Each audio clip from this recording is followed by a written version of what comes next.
9,30,000 acre সম্পত্তি আমাদের এই মসজিদটাকে জান দিয়েও আমাকে হেফাজত করতে হবে। এতে আমার নেতা খুশি হোক চাই না হোক, আমার নেত্রী খুশি হোক চাই না হোক, এই মসজিদের দিকে যখন আগুন উঠেছে আমাদের এক জায়গায় দাঁড়িয়ে মসজিদটা হেফাজতের দায়িত্ব নিতে হবে। এটা ঈমানি দায়িত্ব। এখনো পর্যন্ত মোটামুটি আমাদের জন্য সান্ত্বনা পুরস্কার পাওয়া যাচ্ছে বলে আশা করা যাচ্ছে। এখনো পর্যন্ত রায় পরিপূর্ণ হয়নি। যে বা যারা যে অবস্থাতে ওয়াকফ আন্দোলন করছে, সেটা রাজপথে হোক কিংবা সুপ্রিম কোর্টে আইনি লড়াইয়ের মাধ্যমে হোক, তাদের পক্ষে কথা বলাটা আমাদের ঈমানি দায়িত্ব। কিন্তু মনে রাখবেন, ওয়াকফ ইস্যুতে ইনি এই দল, উনি ওই দল, সে এই দল, এই চিন্তা, এই চেতনা, এই ভাবনা আমাদের মাথায় না আসে। এই ইস্যু যখন আসবে, যে যার দল যে যার কাছে থাকবে, ঈমানের জায়গায়, শরিয়াতের জায়গায়, দ্বীনের জায়গায়, কোরআনের জায়গায় এক প্ল্যাটফর্মে দাঁড়িয়ে প্রতিবাদের কণ্ঠ তৈরি করতে হবে। 9,30,000 একর সম্পত্তি আমাদের। কোরআন বলছে লান তানালুল বিররা হাত্তা তুনফিকু মিম্মা তুহিব্বুন। তোমরা তোমাদের প্রিয় জিনিস থেকে আমি আল্লাহ আমার রাস্তায় যতক্ষণ দান না করতে পারো ততক্ষণ তোমরা আমার প্রিয় বান্দা হতে পারবে না।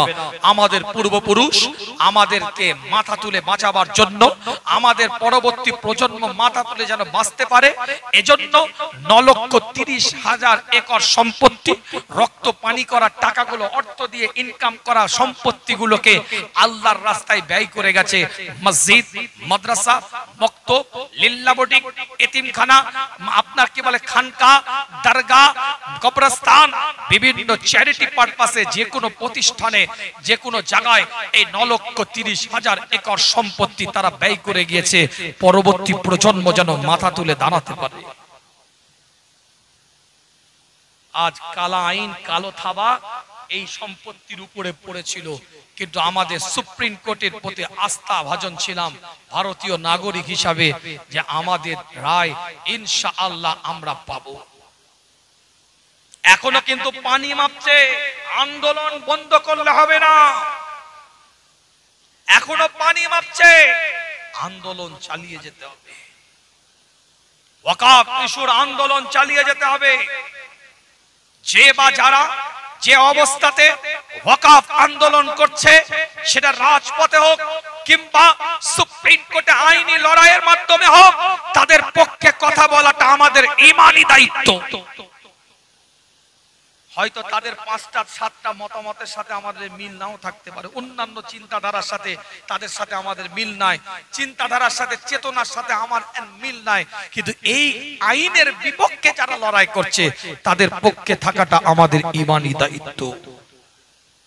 একটা গ্রামে, একটা পাড়ায়, একটা মহল্লায়, একটা এলাকায় 5টা রাজনৈতিক দলের নেতা কর্মী থাকবে, এটা স্বাভাবিক, একটা গ্রামের সৌন্দর্য। যে যা অবস্থান থেকে তারা গণতান্ত্রিক প্রক্রিয়ায়, তারা তাদের সাংবিধানিক রাইটে তারা তাদের রাজনীতি করবে, পলিটিক্স করবে। যার পলিটিক্স যাকে ভালো লাগবে তার ঝান্ডার তলায় গিয়ে সে বসবে, এটা তাদের ব্যক্তিগত বিষয়।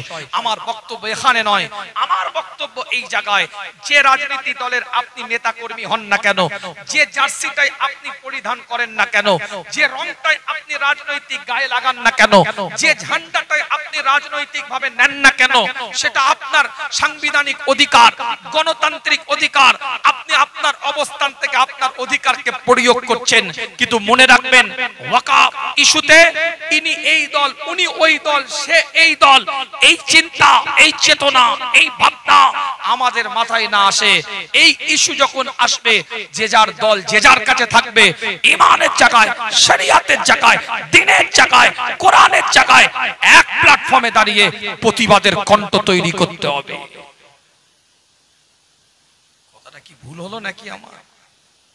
আজ আপনার মসজিদে 5টা রাজনৈতিক কর্মী নামাজ পড়বে, আলহামদুলিল্লাহ, যে যার অবস্থান থেকে সে রাজনীতি করে তার ব্যক্তিগত বিষয়, আমি এসব জায়গায় কথা বলতে চাই না।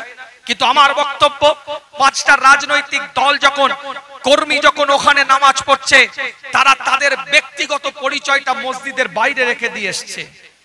ভিতরে যখন ঢুকে গিয়েছে তারা প্রত্যেকই পাঁচজন মুসল্লি, কাতারে যখন দাঁড়িয়ে গিয়েছে তারা প্রত্যেকই পাঁচজন নামাজি। বাইরে তাদের আলাদা পরিচয় থাকতে পারে, আলাদা ট্যাগ লাগানো থাকতে পারে, আলাদা লেভেল লাগানো থাকতে পারে, মসজিদের মধ্যে একটাই ট্যাগ, একটাই লেভেল, একটাই পরিচিতি, একটাই পরিচয়। তারা পাঁচজনই মুসল্লি। ওই মসজিদটার দিকে যদি কেউ আঙুল তুলে, এই পাঁচজনের আলাদা চিন্তা থাকবে না, বাইরের চিন্তা আলাদা হতে পারে। মসজিদের মধ্যে প্রত্যেকটা ইমানদার মুসল্লির চিন্তা একটাই থাকবে, এই মসজিদটাকে জান দিয়েও আমাকে হেফাজত করতে হবে। এতে আমার নেতা খুশি হোক চাই না হোক, আমার নেত্রী খুশি হোক চাই না হোক, এই মসজিদের দিকে যখন আঙুল উঠেছে আমাদের এক জায়গায় দাঁড়িয়ে মসজিদটা হেফাজতের দায়িত্ব নিতে হবে। এটা ঈমানি দায়িত্ব। কি কথা ভুল বলছি না ঠিক বলছি? না অসুবিধা হচ্ছে আপনাদের? বললাম না মাঝে মাঝে কেমোর মতন হাওয়া যাবে, কিছু বুঝতে পারবে না। জীবনের নীতিমালা তৈরি করেন, উসুল তৈরি করেন, নাটক, অভিনয়, ড্রামাবাজি নয়। ওয়াকফ আইনের 2024 অ্যামেন্ডমেন্ট বিল সুপ্রিম কোর্ট মোটামুটি যে তিনটে কথা বলেছে, কিছুটা হলেও আমরা একটু স্বস্তির নিঃশ্বাস নিতে পারবো। কিন্তু আন্দোলন বন্ধ করলে হবে না, আন্দোলন আরো চড়াও করতে হবে। 2% যদি পাঞ্জাবিরা আন্দোলন করে কৃষি বিল প্রত্যাহার করাতে বাধ্য করতে পারে, 22% ইমানদার গোটা ভারতবর্ষের বুকে এক চেনে যদি উঠতে পারে, আজ আমরা প্রতিবাদের কণ্ঠ যদি তৈরি করতে পারি, জাতি, ধর্ম, বর্ণ, সম্প্রদায়কে দলবদ্ধভাবে, কেন এই বিল সংবিধান বিরোধী বিল। এটা কোনো আপনার কোনো ধর্মের প্রতি আমাদের লড়াই নয়, লড়াই তাদের প্রতি যারা এই বিলটাকে প্রয়োগ করার প্রচেষ্টা চালাচ্ছে। কোন ধর্মীয় ব্যক্তির সাথে আমাদের লড়াই নয়। কারণ 232 জন ওয়াকফ অ্যামেন্ডমেন্ট বিলের বিপক্ষে ভোট দিয়েছে এমপি, 232 জন, তার মধ্যে 40 জন মুসলমান আর 192 জন অন্য স্বজাতির মানুষ, অন্য ধর্মের মানুষ। লড়াই যদি কোন ধর্মের সাথে আমাদের হতো তাহলে 40 জন ভোট দিত, 192 জন দিল কেন? তার মানে এটাই এর পরিষ্কার স্পষ্ট বক্তব্য যে আমাদের পাশে যখন 232 জনের মধ্যে 192 জন অন্য স্বজাতির মানুষ, তারাও বলছে এটা ওয়াকফ অ্যামেন্ডমেন্ট বিলটা এটা সংবিধান বিরোধী বিল। তাই সংবিধান বাঁচাবার দায়িত্ব শুধু মুসলমানদের নয়, সংবিধান বাঁচাবার দায়িত্ব ভারতের নাগরিকের।